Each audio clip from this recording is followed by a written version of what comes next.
I want to start the garden tour this time in the kitchen because this made all the difference in the world. This year, I started everything in seedling trays. So our kitchen windows have always been, for a couple months now, covered in seedling trays. So there's shelves that we built to hold them. And what I do is I start a generation of plants. When they're ready, I put them out in the garden. And then when something fails or seems to not like its location, I just come in the house and I put its replacement in. And what I wound up with was a reliable crop of everything I intended to plant this year. So these are really the last rounds because most of my vegetables are now in. I've replaced the weaklings and everything's doing really well. So these are mostly really herbs and flowers. But let's go outside and look at the garden. We're outside in the garden and let's see, let's start off here with our pear trees. These are, all the trees are in their second year. So these were planted last year, 2 pear trees. And underneath, I really love doing crops below trees. So here we have some tomatoes, which already have fruit. And underneath them, you can see, oh, there's a pumpkin. So when these pumpkins and melons and stuff that I put under trees get going, I can train them and wrap them around the tree. Like these are already starting to grow pretty well. And you get a little patch. So here's another pear tree. I built this little salt cedar fence so that the garden would be a little separated from the rest of the property. And as you can see, I'm growing sunflowers. And they're just gorgeous. And I've just learned that if you look behind here, peel this back and look in here, you can see the future sunflower seed coming. So these did really well. I'm thrilled. And underneath I have melons. Here's 2 lolly pines. They've also second-year trees, doing well. And all of this, gosh, we built a lot of new garden space this year. So we have all these beds, and then we have this bed, and 2 more in the yard. So let's start here with potatoes. Actually, no, let's start here with blueberries. So this is first year. I just put them in. It's a risk, but these are hybrids for my area, so they're babies, and we'll see how they do. Here's a second one. They're all on their own drip. We built our drip irrigation system this year out of PVC, much cheaper, and you can escape the planned obsolescence of the drip irrigation system business.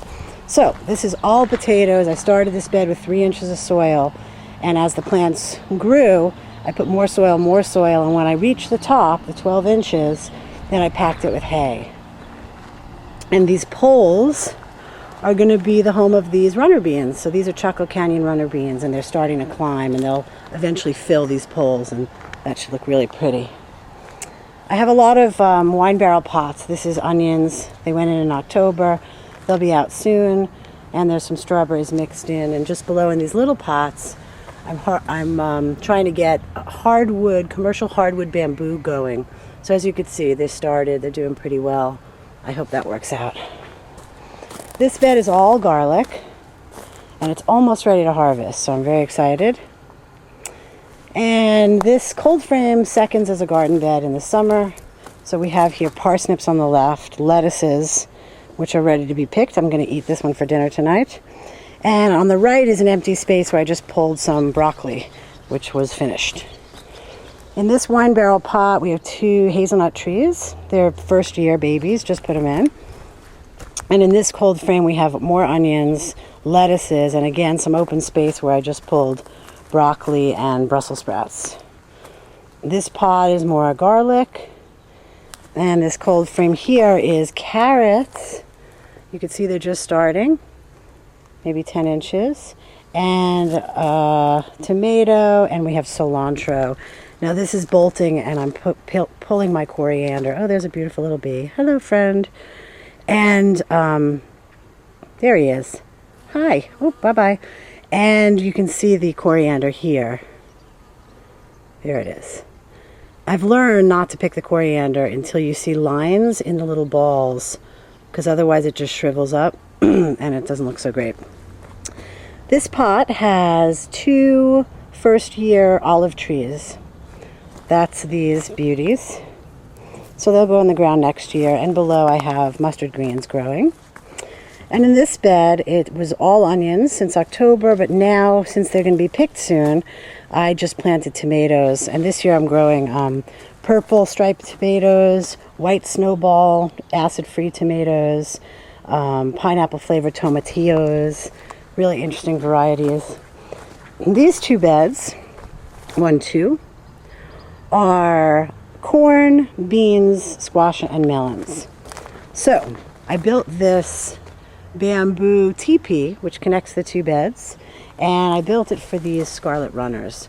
So these are beautiful climbing vines that produce a red bean, actually a pink and black bean, and a red flower, and they climb the poles. So maybe in 2 months or so, these poles will be full and lush with flowers.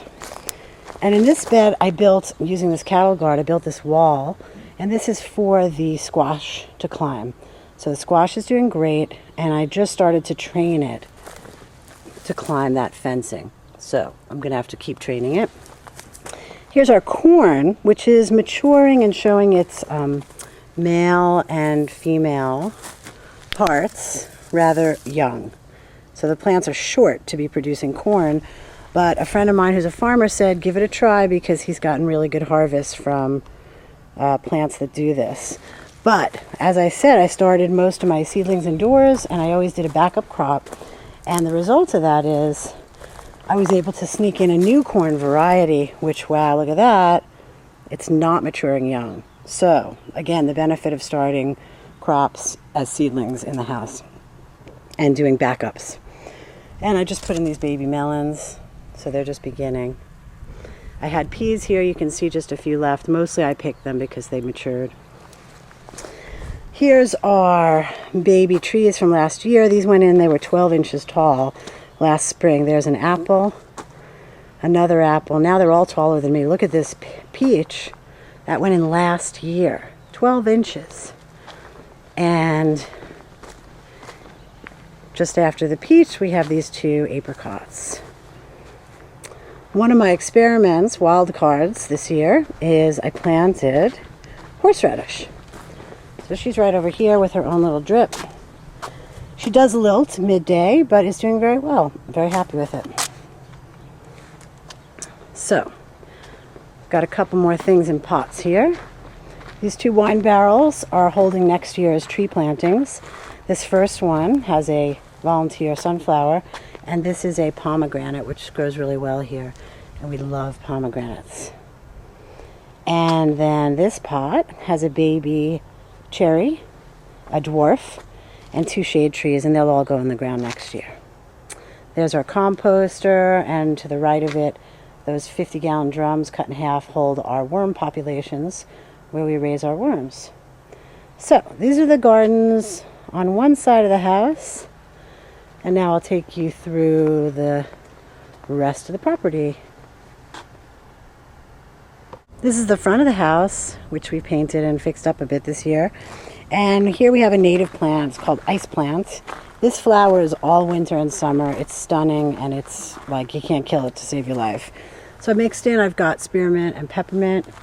And just next door, I planted garlic because I bought so much to plant that I was struggling to find space. This garlic was planted in shallow soil with weed cloth, and therefore it matured rather early. So I'm already picking it, but it's small, much smaller than the garlic I planted deeper. We've got some irises and a Spanish broom in here. And just a hodgepodge. I'm going to probably narrow this down next year to a few things.